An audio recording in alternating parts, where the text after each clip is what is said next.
Hey everybody, Fishman here. Welcome to another video. Well, it's been extremely hot here lately, and it hasn't rained in over a week.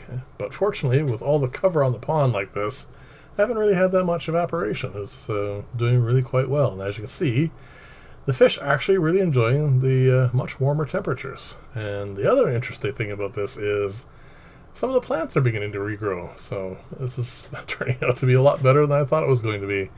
I see a couple of the females here are starting to get gravid, which is nice, so I might actually see some babies, but none at the moment. There isn't anything here, but like I said, they're very active.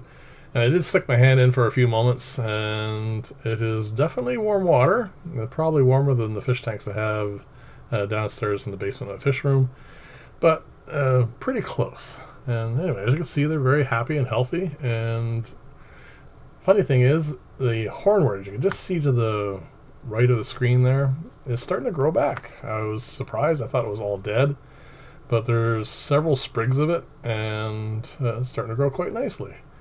And the other thing is the Vallisneria, which you can't quite see, I didn't want to disturb them too much, is starting to grow up, and I think it's about an inch from the surface now, which is nice. And if you look right at the very bottom right now, the Java fern is growing back, which is actually kind of cool. I thought the Java fern was definitely dead, but it's starting to grow back, and that's kind of nice. One of the things I plan on doing when this is done is when I take everything in, I'm going to take the plants in, and I'm going to have a look at them, see what their, what the difference is between being outside and being inside, of course. And these are my two new additions to the fish room. I was actually at believe it or not, a hardware store trying to pick up some things that I needed, and ran across these two Venus flytraps. They had a whole pile of them. So I picked up two, and I've been watering them. And the video I plan on doing not too distant future is I'm going to put together, well, obviously a much more permanent little enclosure for them. And I'm going to try catching some flies. Very easy to do this time of year, of course. And I'm going to, just do a video on them and see how they do. That flower pot with the peace lily is one of the other things I want to do, probably just in a Sunday vlog. It's not doing at all. I mean, it's just not thriving, and it's very unusual. So I'm going to pull it out and see what's wrong with it, and just include it in one of these here, but that'll be after I get back from holidays. Now, one of the things I wanted to do was show you my routine for what I do for prepping before a holiday, but I think I pretty much covered just by letting you know. I don't do much in the way of water changes. I do a top-up, which is just adding a little bit more than what a given tank requires, so a bit of overflow will happen, but only a tiny amount. And these guys here will come out and will go in an aquarium because, well, there's no filtration on these, so I don't want the little guys to, end up with an issue, which I won't be able to take care of. So they'll go in an aquarium. Maybe the the breeder box, the one that hangs on the side. It's hard to say. I'll have to figure that out. And these guys are now growing up quite well. And the other thing, of course, I do when I figure I'm going to go on a holiday is I stop collecting fry, because the really tiny fry are a problem. These guys at this size, no problem. They can go 4 or 5 days a week without food, no issue. But as you can see, the overflow there just to the left, I will fill that tank up just above that, and all these as well, and they'll just flow down back into the normal amount. But they'll definitely have enough water for the days I'm gone. These guys really need to get to a bigger aquarium. Their health is still fine and everything, and they're still very active, but I am getting kind of concerned that they're going to get overcrowded at some point and start having health issues, so they have to come out of here. Tanks like this aren't a problem at all. These guys will do perfectly fine a week without food. And I've done this so many times with clients over Christmas holidays and stuff like that, that I've never ever had any issues.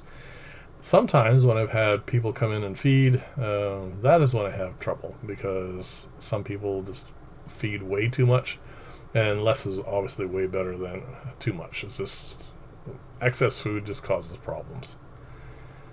So I'm going to go through a couple more aquariums here. These ones here will also get top-ups. I had thought about doing a little bit of a water change on them, but they don't really need it yet.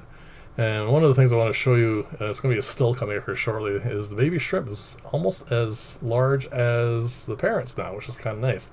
I plan on getting the guppies out of here when I get back. As you can see right there is, well, that's the juvenile, and I haven't had time to look because I was thinking, because there's been 2 batches of shrimplets at this point, there may actually be additional ones in here somewhere. But like I said, I've been busy getting ready to go away for a little bit, and I haven't had time to check to see if there are anything in, or if there's anything in here at all. But that's fine. When I get back, I'll take care of that. So all these fish are more than large enough now. I do have guppy fry, of course, because they just never stop breeding. But I think currently, I think I might be just lucky enough that they're all large enough. But even if there was newborn guppies, and the way I run the tanks, there's plenty of, well, lots of things in here for them to nibble on, and I don't usually have any trouble. I don't usually lose fry, or fish in that matter. I mean, they usually do very, very well. These guys are now definitely big enough not to be a problem when I go away, and this tank here has, no, sorry, it's the next one over. These guys are obviously big enough as well. They're very happy, healthy, active, and definitely large enough to go a few days without food. And the last tank, which I'm going to go to here in a second, these have the youngest fry, and they'll also be fine. One thing I noticed, though, is that male garden that jumped in here by accident is doing much better in the aquarium than the breeder box, and that is usually my observation for pretty much everything. I prefer not keeping fry in small containers like this for too long. This particular case is because I wanted to test this out, and it's just reaffirming my opinion that it's better to breed them up and raise them up in aquariums. There's much more space, and they're much happier that way. And so that means I'm going to probably take that breeder box down, or I might just use it just for immediate, like a guppy that's just about to give birth, that sort of thing, and then I'll leave that in there for that. So just for the first little bit. So I'm going to end off today. It's a bit of a short one today because like I said, I have to get stuff ready, and going to be away for a few days. This was obviously done probably before you guys are getting to see it, and then when I get back I have plenty of things to do, and starting off will be finishing up the mini sump for the tank that's just below this one. So thank you very much for watching. I may not get to the comments right away, but please leave them and I will get to them when I get back. And thank you very much for watching. I'll see you in the next video, and bye for now.